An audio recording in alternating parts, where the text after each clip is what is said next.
आज की कविता के बारे में मैं आपको बताऊं। मैं लगभग पिछले 32-33 सालों से एजुकेशन सेक्टर में हूं और जहां की मेरा तो मतलब 32-33 सालों से मेरा जुड़ाव हो गया है यूथ से और जो भी उनकी प्रॉब्लम्स होती हैं और मैं उनमें घुल मिल जाता हूं। कभी भी मैं एक स्ट्रिक्ट टीचर या स्ट्रिक्ट एडमिनिस्ट्रेटर नहीं रहा।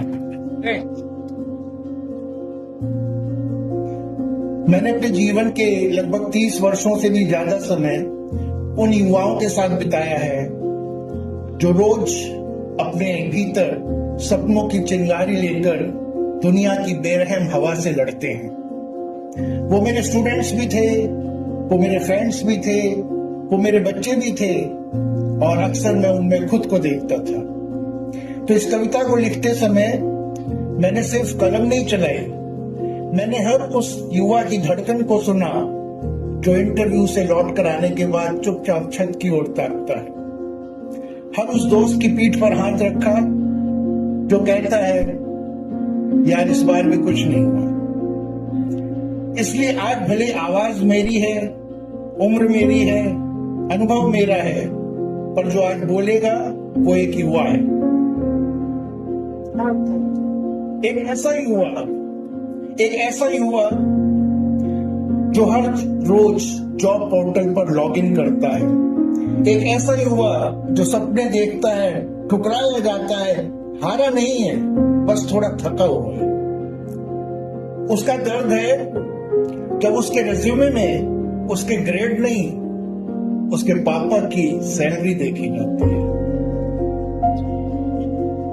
उसका गुस्सा है जब एडवर्टीजमेंट में सब कुछ लिखा रहता है, क्वालिफिकेशन ये वो, और नीचे लिखा रहता है फ्रेशर्स नीड नॉट अप्लाई। इसलिए आज की कविता उस युवा की नहीं, उस पूरी पीढ़ी की है जो भविष्य का सपना देखते देखते वर्तमान में घुट रही है। और मैं नहीं चाहता कि आप इसे केवल सुने, फील करें, आप इसे महसूस करें जैसे कि ये आपकी अपनी कहानी हो। तो तैयार हो जाइए और चलिए मेरे साथ उस गलियारे में। मैं उस युवा पीढ़ी की चीख को लफ्ज देने आया हूं क्योंकि वो चीख नहीं रहे हैं, वो तो अब म्यूट हो चुके हैं। ये वो हैं जिनके सपने कभी कैमरे, कविता, क्लासरूम या कल्पनाओं से जुड़े थे, पर आज वो सभी सपने एक सरकारी नौकरी की पीडीएफ फाइल में सेव और फाइल का नाम है होप इज पेंडिंग। लोग कहते हैं कि जनरेशन लेजी है, अक्सर लोग कहते हैं जनरेशन बहुत लेजी है। मैं कहता हूं लेजी नहीं यार, एग्जॉस्टेड है। वो कहते हैं कि ट्राई हार्डर, मैं कहता हूं कितना और ट्राई करेंगे यार बोला। तो मैं आज एक कविता नहीं सुनाऊंगा, मैं आपको वो रिज्यूमे पढ़कर सुनाऊंगा जो आज के युवाओं ने अपने सपनों की चिताओं पर बैठकर लिखा है। ये कविता नहीं, recruitment cancel, paper leaked out, exam postpone, results पे स्टे, इन सब का वर्णन है। तो सुनाता हूं कविता सपनों का रेज्यूमे। मैंने भी देखा था एक सपना, मैंने भी देखा था एक सपना बड़े बड़े रंगों वाला, जैसे कोई बच्चा रंगों से दीवार करता है, वैसे मैंने अपनी मन की दीवारों पर एक एक सपना सजाया था। कभी कैमरे के पीछे जाने का, कभी क्योंकि मुझे पलों को कैद करना अच्छा लगता है, कभी मंच पर बोलने का क्योंकि मुझे मेरी आवाज में आत्मा की सच्चाई होती थी, कभी जंगलों में भटकने का क्योंकि वहां शांति थी, खुद से मिलना अच्छा लगता था, कभी आसमान की तरफ उड़ने का क्योंकि सपनों का ठिकाना जमीन नहीं उड़ान होती है। लेकिन फिर किसी ने धीरे से कान में आकर कह दिया सपनों का क्या है, सरकारी नौकरी देगी। किसी ने धीरे से कान में आके कह दिया सपनों का क्या है, सरकारी नौकरी देखो, सेटल हो। और वो एक वाक्य था जिसने मेरे सपनों को टाइम टेबल में बदल दिया। सपनों का ऑफिशियल डॉक्यूमेंट रेज्यूमे। उस दिन से मैंने सपनों का एक नया फॉर्मेट बना लिया, पीडीएफ में सेव किया, सपनों का रेज्यूमे डॉट पीडीएफ। रेज्यूमे में क्या था? नेम, वो जो कभी अपने माता पिता का गर्व बनना चाहता था। ऑब्जेक्टिव, किसी तरह सरकारी नौकरी मिल जाए, चाहे ग्रुप बी हो या कॉन्ट्रैक्चुअल। स्किल्स भी लिखनी होती है उसमें। स्किल्स, एडमिट कार्ड निकाल लेता हूँ,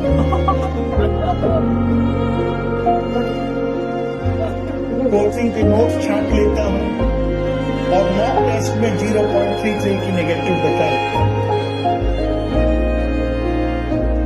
हॉबीज, करंट अफेयर्स रखना, टॉपर की स्ट्रेटेजी देखना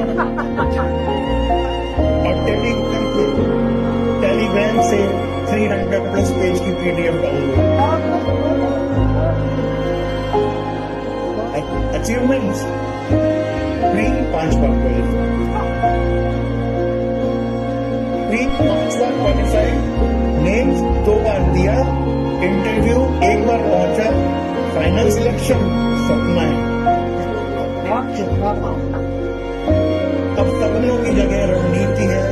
अब मैं सपने नहीं देखता, मैं टाइम मैनेजमेंट का चार्ट बनाता। मैं सवालों से नहीं डरता, कट ऑफ से नहीं।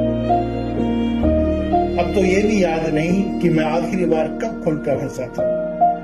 सुबह के 5 बजे जब लोग जॉगिंग के लिए जाते हैं, मैं दिशा पब्लिकेशन की किताबें खोल लेता। रात के 2 बजे जब लोग नेटफ्लिक्स देखते हैं, मैं योजना मैगजीन के नोट्स देखता।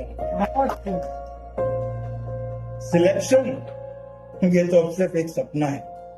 फिर चाहे वो क्लर्क हो, चाहे कांस्टेबल का हो, या फिर किसी पंचायत में कॉन्ट्रेक्चुअल असिस्टेंट का हो, पर सरकारी,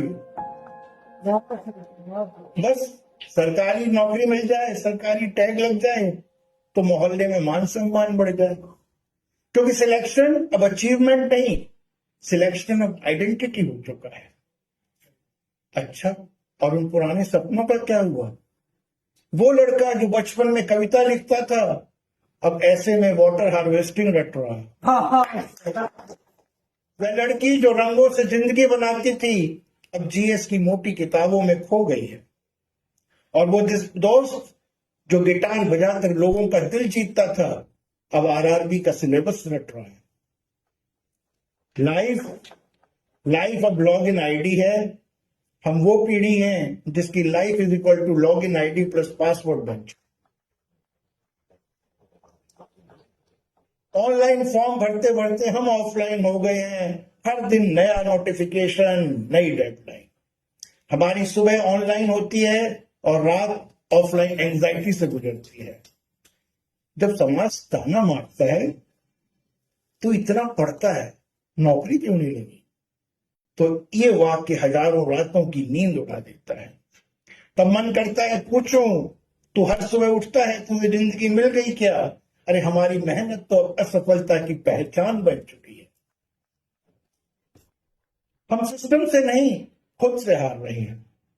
अब मैं खुद से नहीं लड़ता, मैं OMR शीट से लड़ता हूं। मैं अपनी क्रिएटिविटी नहीं जताता, मैं एक्सपेक्टेड आंसर्स ढूंढता हूं। मुझे अब अपने सपनों से नहीं, सिलेबस में मोहब्बत करनी पड़ रही है। हर दिन जब नया रिजल्ट आता है, हर दिन जब एक और नोटिफिकेशन आता है, मैं अपने भीतर की रूह से पूछता हूं, क्या तुझमें अब भी जान बची है? हर रात मैं अपने सपनों का पोस्टमार्टम करता हूं, हर सुबह एक नई आंसर की के साथ। और अंतिम पंक्तियां हैं, एक कराहती आत्मा की आवाज है, नहीं चाहिए मुझे वो सिस्टम, नहीं चाहिए मुझे वो सिस्टम जिसमें मेरी काबिलियत एक मार्किंग स्कीम में दफन हो। नहीं चाहिए वो पहचान जो केवल एक रोल नंबर से तय हो। मुझे चाहिए वो जिंदगी जिसमें सपने रेज्यूमे में नहीं, मेरी आंखों में जिए जाएं, मेरी आंखों में जिए जाएं। Thank you. बहुत